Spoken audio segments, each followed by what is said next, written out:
support of the earth.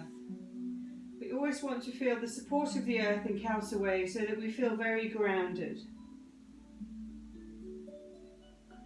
And then from here, rise up, come back to your all four position.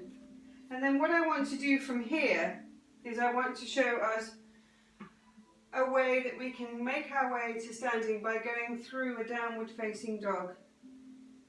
So we just gently turn the toes under. Make sure that the palms of your hands are grounding into the earth and that the middle finger is pointing straight forward. Take an inhalation.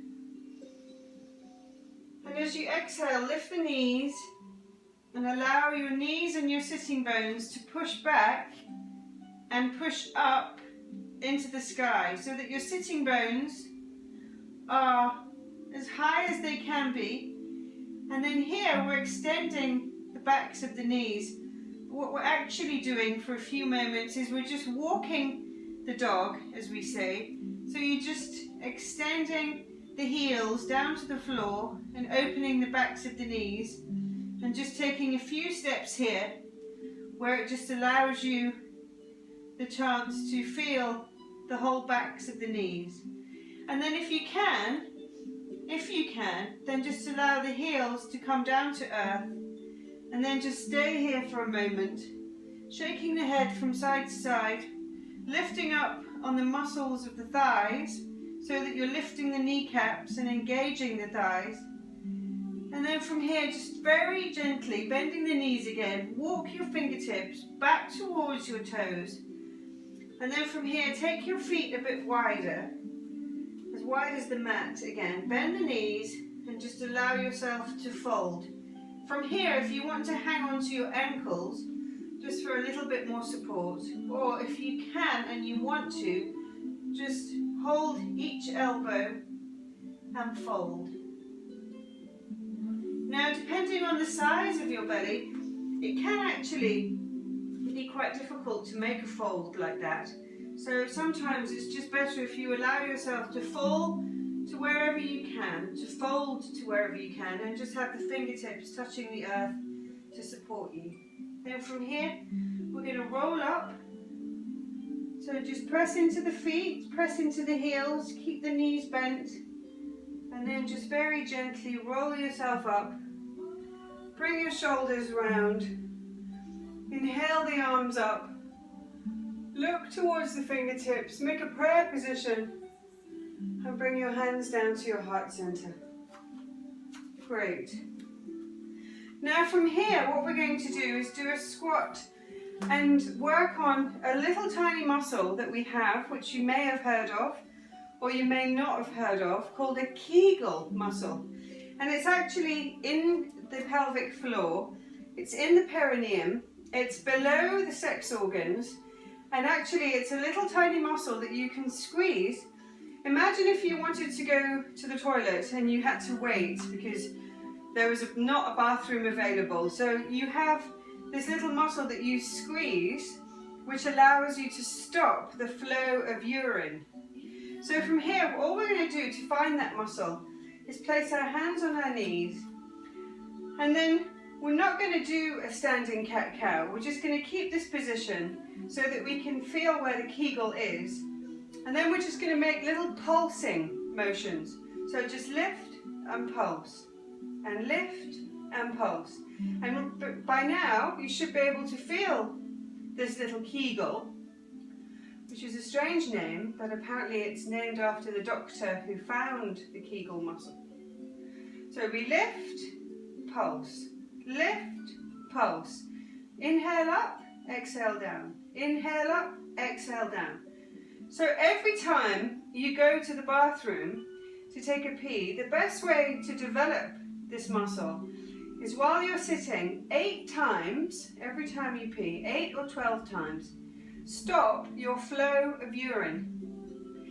And you'll be amazed how you strengthen this muscle, because once baby's born, this is a very important muscle to develop, and so that it allows the strength and the internal upward strength of your pelvic floor. So we'll just do 4 more.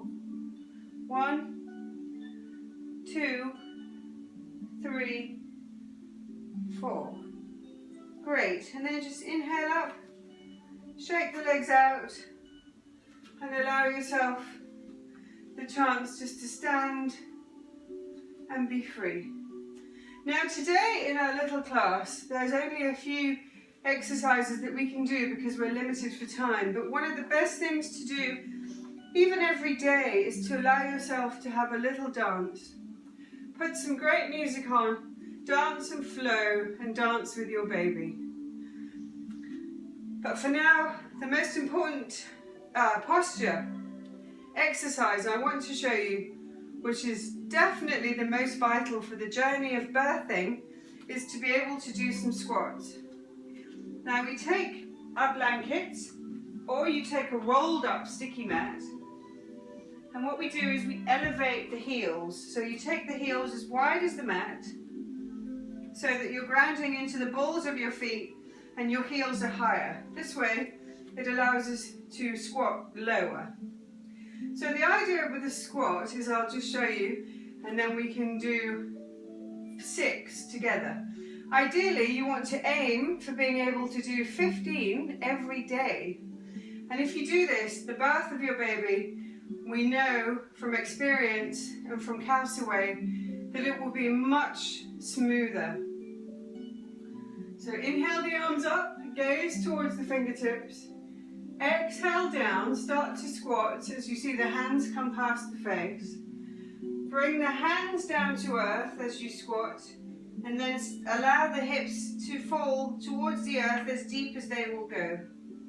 From here, allow yourself to tip forward, put the weight of your whole body into your hands, and then gently and slowly begin to rise up, as if you're like a rag doll. And then once you get to the top, the head, neck and shoulders are the last thing to come up. And then raise your arms again and continue the journey. So that's 2. Hands to the floor. Squat. Bring the weight into your hands. And gently and slowly round your spine. Head, neck and shoulders come up. Arms raise up. Hands come down. Now if you feel lightheaded, make sure that you stop wherever you are and just allow yourself to just relax. Because from here, we have quite a motion from earth to the sky. So sometimes it can make you feel a little bit lightheaded. So whatever happens, make sure you stop. So inhaling up, arms up, hands down in a prayer position past your third eye, down towards the earth, squat down, fingertips on the earth, ground into the fingertips, roll forward, gently and slowly rise up. And we'll do one more. Exhaling down, fingertips towards the earth, fold forward slightly, raise the bottom, bend the knees, shoulders, neck and head, last thing to come up. Inhale the arms up, keeping the legs long. Exhale the hands down towards the heart center. And just stand here for a moment. Gently close the gaze of your eyes. If it is possible to close the eyes just for a moment, feel the energy that you have created. And then just gently come off your mat, off your blanket, walk onto your mat, and just allow yourself to stand tall and feel the freedom that you've created around the hips and the pelvis. Let's just do a quick time check. Now, to be honest, we have actually run over time. This little class was an aim to be 15 minutes, but for now we've already landed ourselves at 24 minutes. So while we have these last few minutes, what I want us to do is just spend 5 minutes, legs in easy pose, or legs cross-legged like myself if you raise yourself on blankets. So what we want to do now is just do a little keep up exercise. And the keep up exercises are little moving meditations that allow you to create a little bit more stamina, a little bit more determination, and a chance to prove to yourself that you can just keep going and that you can allow yourself a little challenge every day. So with this keep up exercise, we bring our arms out parallel to the earth, and then we keep the arms straight and we just begin to move the palms of the hands up and down. So what we're going to do is we're going to do this for 3 minutes, and while we do this, just breathe deeply, breathe long and slow, and if you can, have your eyes closed. And just feel like you're flying. Just feel like what's happening is that you're just giving yourself this moment to feel the extension and the courage to be able to do anything. Keep-ups are only 3 minutes, but as you do them and as you develop them, you can always extend these little moving meditations to 11 minutes. If you find one that you really like, then you can work with it every day and it becomes your personal practice. Again, with the squats, if you manage to make a little private practice every day where you do a little bit of yoga, a little tuning in, a little bit of downward facing dog, a few squats and a keep up exercise, all of which you can do in 30 minutes. And then it gives you the ability to feel like you're practicing your way with Khalsa way through your pregnancy, through your journey with your baby. Khalsa way is one of the best things you can do for yourself and for the journey of birthing your baby and the duration of growing your baby through these 9 months. It's a once in a lifetime experience every time you have a baby. Everyone is different, every pregnancy can be different. But these 9 months are your special 9 months for you to go through this obviously very life-changing journey.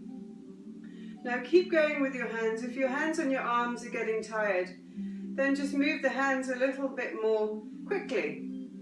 Keeping the arms straight. I mean, obviously your arms are not going to fall off, your shoulders are not going to fall down, your hands are not going to fall off. It's just a little challenge for you to keep going. And today this will be the last exercise that we will do in this short pregnancy Khalsa way demonstration class.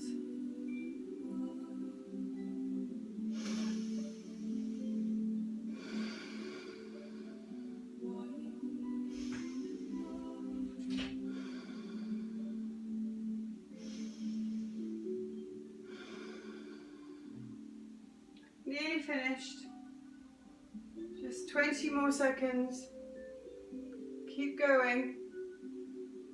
Notice the difference it makes in your sense of well-being and this little tiny challenge. Just 3 minutes a day. There's so many different keep-up exercises. If you use Gurmukh's bountiful, beautiful and blissful book, and there are so many keep-up exercises. So from here, just inhale, extend the fingertips, and then exhale, leave the palms and the hands and the arms where they are. Inhale one more time. Exhale. And one more time, inhale. And let it go. This is the book which you may or may not have read, which is Gurmukh Khalsa. She invented the Khalsa way, and this is the training that I did with Gurmukh. And in this book, Bountiful, Beautiful and Blissful, there are so many little keep-up exercises, And there's beautiful stories about how to maintain